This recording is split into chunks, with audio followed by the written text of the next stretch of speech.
Ladies and gentlemen, boys and girls, children of all ages, welcome to another episode of the most offensive podcast ever. I'm Slimmy V, and today I am going to be talking about Chris Paul making headlines in the Twitterverse. Okay? Apparently, after the game, and CP3 helping the Suns win that game against the Milwaukee Bucks, he had an interview with Malika Andrews. Malika Andrews right now is the young black reporter at the age of, I would say, 26, 25, 27, around there, who has replaced Rachel Nichols. Okay? And Twitterverse had called CP3 out. CP3 is Chris Paul, and said that he was rude to Malika. And they're saying this because Malika has recently come out and was racist against another colleague of her, a black colleague of her in ESPN that would take over her spot. So this goes to show you, I'm going to show you the interview. You tell me if CP3 was rude to Malika. Because I'm starting to get a sense that these millennials or zennials or whatever you want to call them are soft, overly sensitive. Hypersensitivity is floating around somewhere in the Twitterverse. Okay? So listen to this interview yourself and tell me if CP3 was rude or they're overreacting because she is black and they want preferential treatment. Okay? Because, of course, you know, white people are the devil and they bad. Of course, I'm being sarcastic, but this is how they think. And so when a black person comes, they expect different preferential treatment. So tell me, was he rude? In my opinion, he wasn't. Before I share this video, and I hope I don't get like this copyright strike because there's music in the background, but I'm gonna play it anyway because I really want you guys' take on this. Please like this, share this video, and subscribe to the channel. Okay, without further ado, let's go ahead and roll it. That first quarter, you went nuclear offensively. What flipped for you? Games in the game. I saw the shots they was giving me, and I was just missing them. So I just kept trying to be aggressive. My guys got going, and campaign and all the coaches been talking about us playing with pace. Yeah. I'm the old head that like to slow it down sometimes, but in this series, we got to play with pace. DeAndre Ayton and Devin Booker have both talked about how much you mean to them, but watching them, the connection you guys had on the court today, what did that mean to you? It's trust. It's trust. We've been building all season long for these moments. We're going to keep playing. It's just one game. Got to stay locked in. Before this game, your coach, Monty Williams, said that earlier today when he was trying to go through the schemes, he was told, enough, coach, enough talking. We just want to play. And now we see you waving at your family. What did it mean to you to finally play in a finals Just waving game? at my family. My homie T.A. Trevor Reeser here, man. It's my dog. Came to support. Our team, coach said it at shoot-around, just said sometimes less is more. You know there's a lot of energy going to come into this game, and we got one, got to get another one here at home. And we saw you getting your hand wrapped up. Everything good? You feeling good for game 2 already? I don't know what you're talking about. There you go. Thanks so much, Chris. All right, Malika. I appreciate you. For that first quarter, you went. Okay, now that you've heard that, now that you have seen it, was he rude? When she asked the question about, oh, I seen your hands getting wrapped up at the end of the game, what's going on there, whatever, and he was like, I don't know what you're talking about. You know, like, if you watch games all your life and a reporter would somehow talk about an injury and they are in the finals okay, you would hear the player respond like they don't want to talk about the injury. They don't want to give the other side anything to go after. If he says, yeah, it's kind of hurting, I pulled it or I strained it or I got some torn ligaments in it, you don't want to give the enemy or your opponents any room to play with your hands. Like, get out of here. So like, I don't know what you're talking about. I don't think that was rude. I think he just didn't want to, but people focus on that. Overall, the whole interview was just a regular interview. I didn't see anything special about it. I didn't see him disrespecting Malika in any way. I think she conducted a good interview. She did great. He played a great game. What is the problem? Why are these people overly sensitive when it comes to this type of racial tensioned thing that's going on right now in ESPN and the NBA? Rachel Nichols is out. Malika is in. Stop trying to use a magnifying glass and magnify a situation that's not even there. Let's go to Twitter and see what were people saying. Look at this. This person said, why you talk to Malika Andrews like that? What are you talking about? Even this person said, oh, people are saying Chris Paul was kind of rude to Malika last night and connecting the dots. At least this person was like, Chris Paul was acting like Chris Paul last night during the post-game interview with Malika Andrews. Non-issue and nothing to see here. Regular interview with the classic CP3 dry humor, which he's known for. And he actually smiled. Given the circumstances, do you think Chris Paul should have been a little more cordial towards Malika?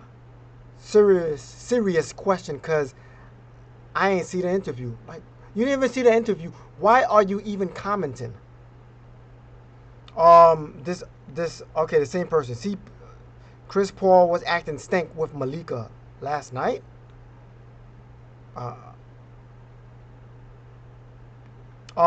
They go another one. Isn't CP3 the president of the Players Union? Then why did he act like a little kid during Malika Andrews' interview? Then he realized that was her first time on the stage. Hashtag they're disrespectful. Hashtag pawns. Hashtag sports. NBA. Really? Let's see. CP3 loved watching this guy ball. He deserves a title just as much as any player in the NBA. Nice to see an old school point guard succeed.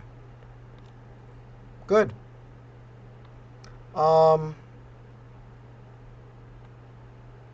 Let's see what happened. Who else was seeing things that we did not see? Why you do Malika like that? Oh, I heard you were on that call with Rachel Nichols. You a simp. Really? Wow. CP3, you a sucker Negro for doing Malika like that. Doing what? What are they seeing that I'm not seeing? Chris Paul, I didn't like the way you treated Malika Andrews last night.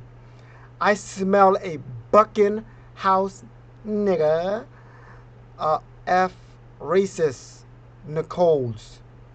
You effing sellout. What? What are they? Why are they overly sensitive? What is going on?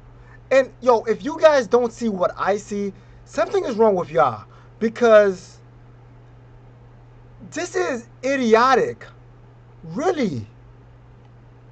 CP3 a clown for that interview with Malika. You know what's going on. Shouldn't have to give a hard time, my dude. Petty. What? And then someone's responding, oh, he's a brown guy. Like, yo. I'm sorry, but this sounds so soft. What? People are kind of confused. Like, what did he do?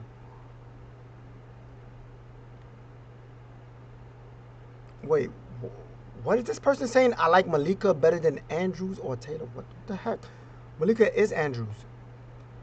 Keep her and fire the other two. Actually, none of them are any good.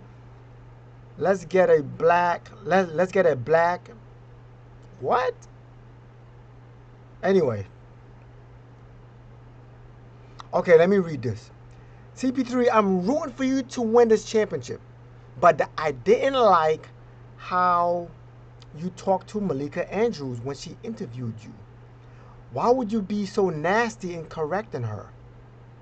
If it was Rachel, you would not have done that. Yes, we know the relationship link.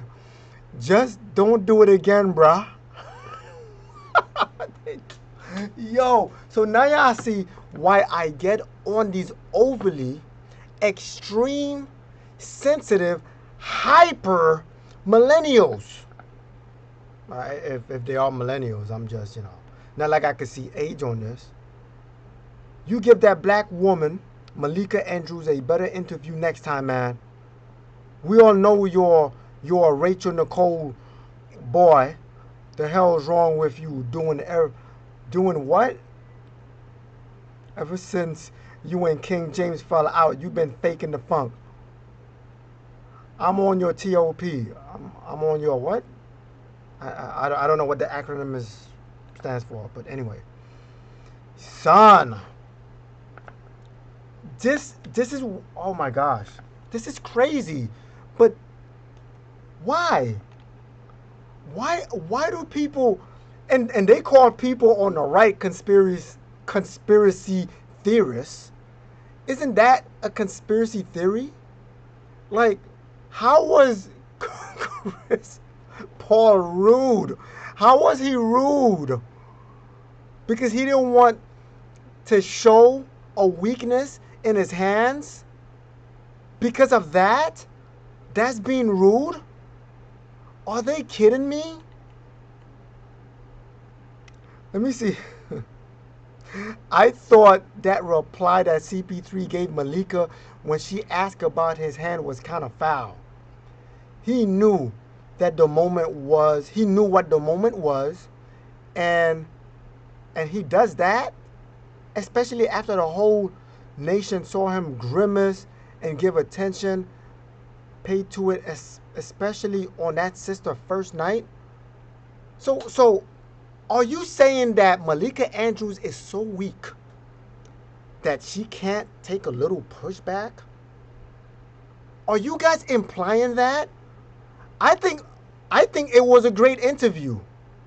I think she asked good questions.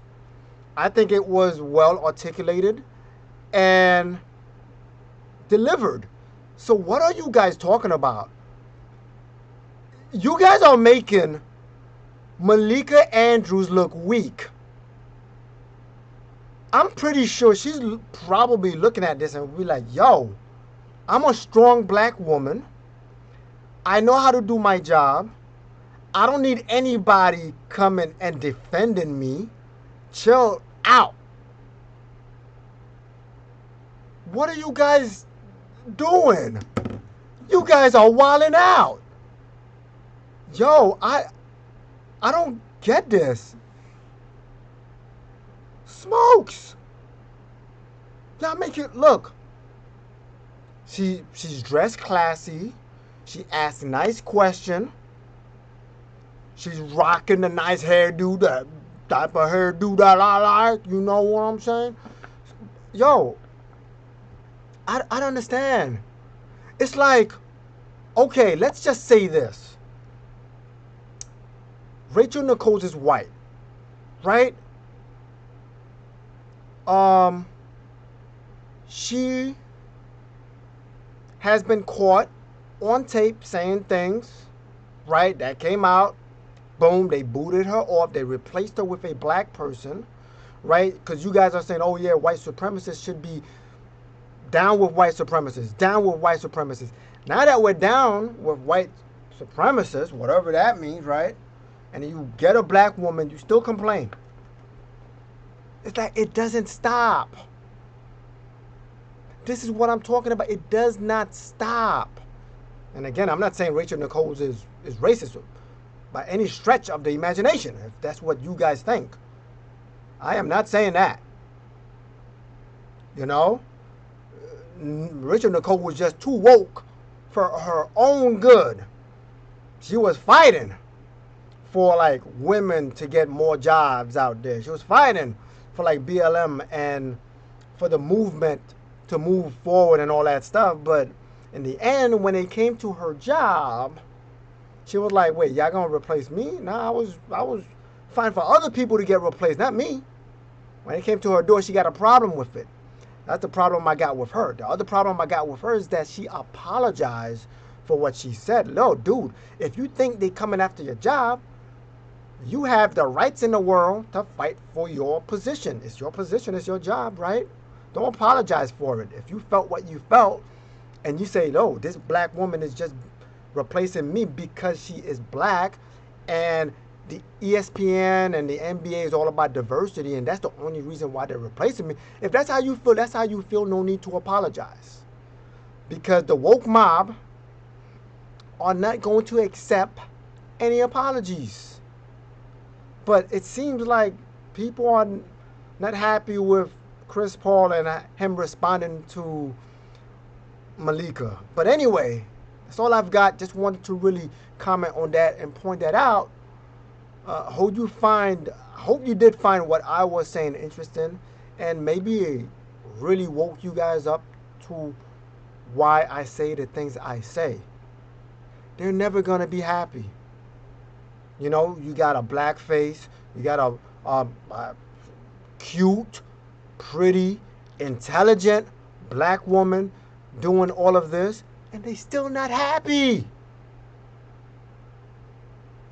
Go figure. Anyway, if you're not offended, you probably was not watching or listening. I'm Slimmy V, and this is the most offensive podcast ever. God bless, stress less, and let Yahweh give you rest. I'm out. Peace.